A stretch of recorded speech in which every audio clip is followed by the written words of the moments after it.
हर समय क्लेश की स्थिति बनी रहती है। अतः गुरुजी आपसे अनुरोध है कि सकारात्मक ऊर्जा लाने का उपाय बताएं।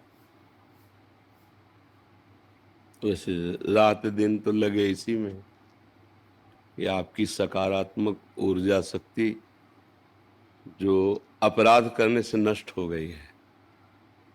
कोई भी हो, धर्म विरुद्ध आचरण करोगे तो जब उसका फल मिलेगा वो तो अलग होगा, लेकिन वर्तमान में उसका कार्य है निगेटिव स्थिति पैदा कर देंगे पति पत्नी में, पिता पुत्र में, क्योंकि वो अधर्माचरण जीवन भर तुम्हें दंड देगा और जब परिणाम आएगा तो बहुत ही भयंकर होगा।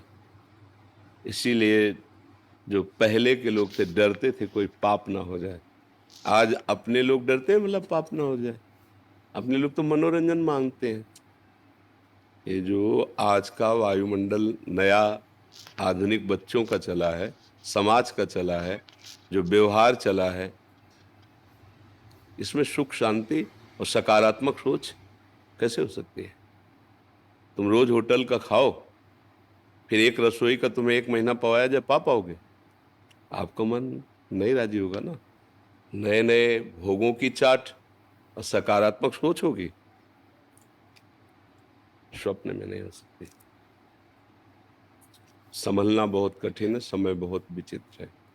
बहुत मतलब जो घटनाएं दिन प्रतिदिन दर्शन करने को मिलती हैं, सुनने को मिलती हैं, उसका कारण है कि हमारी बुद्धि राक्षसी भाव को प्राप्त होती चली जा रही।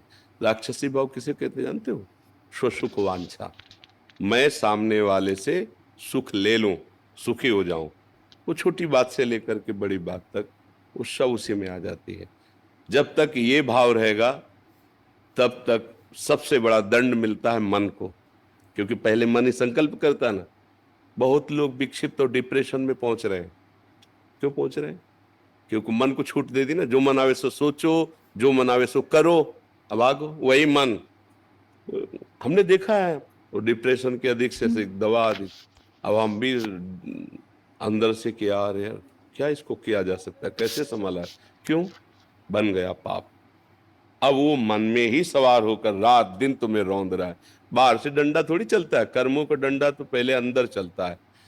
अब आचरणों की पवित्रता नहीं तो सकारात्मक सोच कहां से आवे? आस्तिकता की नींव ही हिल गई तो सकारात्मक सोच किसमें बने? आप देखो, इसमें देखा है छाती के अंदर अगर इतनी भी त्रुटि है ना शास्त्र विरुद्ध, तो भय और घबराहट पैदा हो गई।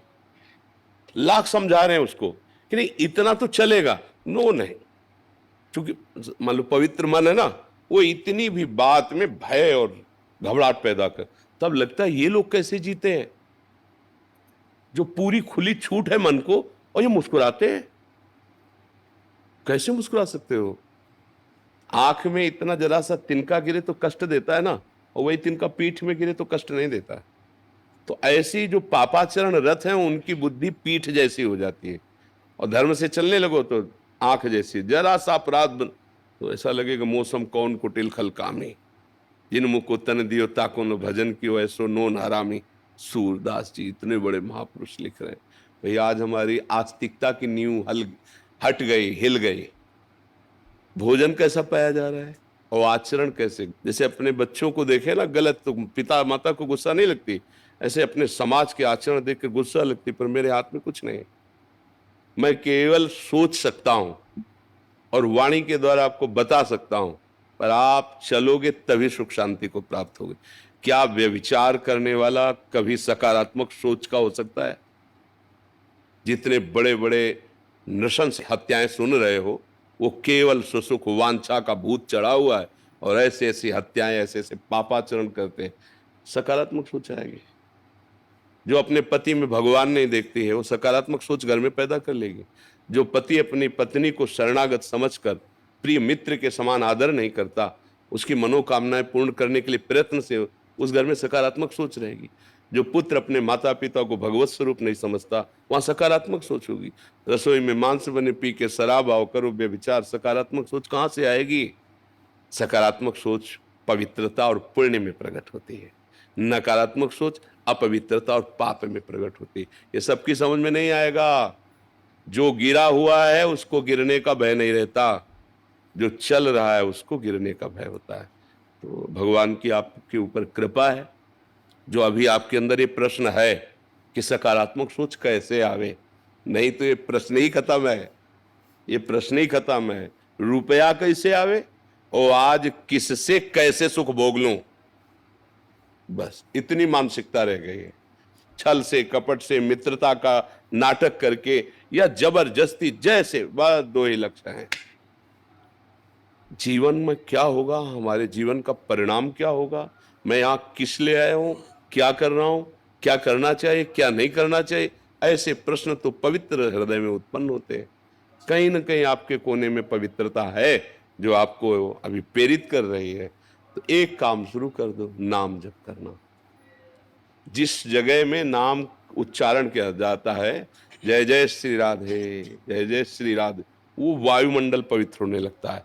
अगर घर में आप 10 मिनट कीर्तन शुरू कर दो, राधा राधा, बहुत से भगवान नाम आचार्यों द्वारा दिए गए, जो नाम प्रिय हो, सब नाम समान है, 10 मिनट कीर्तन शुरू कर दो और उठते बैठते चलते फिरते नाम जब शुरू कर दो और उसका फल ये मांगो कि हमारा परिवार सात्विक भाव से युक्त हो, इनकी बुद्धि शुद्ध हो, इनका मंगल हो, शुरू हो जाएगा।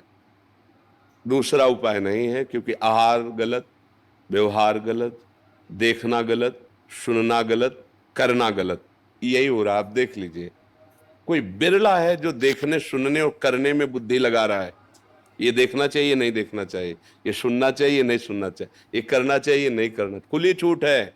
माता पिता से कहते हैं बस ठीक है, आपने पालन कर दिया तो क्या एहसान किया, अब मैं स्वतंत्र हूं, जिसको चाहूंगा जैसे चाहूंगा वैसे व्यवहार करूंगा। भला ये बुद्धि, इसमें सकारात्मक भाव आएगा, भला ये सुखी हो पाएंगे, आगे चल के देखना। बस यही मन में आएगा कि कैसे इस शरीर को छोड़ दूं, क्योंकि बुद्धि ऐसी हो गई, तुमने अपराध किए, बहुत बहुत गलत स्थितियां आ रही हैं। 14-15 वर्ष का बच्चा है और वीरपात रूपी ऐसे दोष से ग्रसित हो गया है। क्यों? क्योंकि गंदी आदतें ऐसे, हस्तमैथुन ऐसी ऐसी ऐसी, क्या वो नस नाड़ियां व्यर्थ हो गए, वो जरा सा में अब क्या जीवन उसका, खड़े होने में चक्कर आता है, क्योंकि जीवनी शक्ति वीर ही तो है। अब उसके सकारात्मक सोच आएगी, धीरे धीरे डिप्रेशन में पहुंच जाएगा। इसलिए भाई प्रार्थना है, नाम कीर्तन अपने घर में करो, जितना हो सके पवित्र आहार करो,